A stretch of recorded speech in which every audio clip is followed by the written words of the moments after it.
هو مفيش مبرر للعيبه انها تنزل تعمل الماتش الخرا ده غير ان هم عايزيننا نشتمهم وياخدوا حسنات عشان اخرتهم.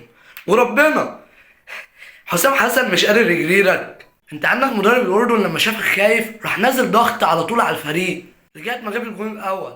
قال يريح، لا ما يريحش، راح جاب الجون التاني. بعدها قال انا رايح لعيبتي، فنزل الشوط التاني راح مدافع.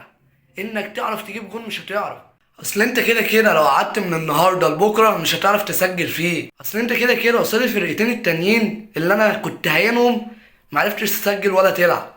هتيجي انا قصادي تعمل كده اللي انا يعني اعتبر اول المجموعه؟ ازاي طيب؟ عشان تعرف الفكر ما بين المدرب والمدرب. عمرنا ما هنتطور طول ما الفكر بتاعنا نفضل نحضر من ورا. انت شايف لعيبه الاردن ما بتقفش، وفي الدفاع تيك تيك، والحارس ده حتى الكره الوحيده اللي جت في العارضه بتقول لك انا مش هفرحك يا عم، انت عايز تفرح ونفسك ترجع في الماتش وربنا منعمنا كده. خلاصة الكلام يعني ان طول ما الواسطة في اي مجال مش لازم الكرة بس موجودة في مصر.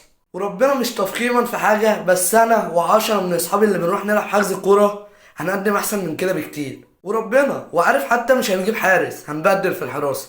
وعم عبده اللي على الناصية بتاعتنا الصفارة والورق، وربنا يعمل احلى تكتيك كروي. فبجد ولا يوم من ايامك يا عم كروش.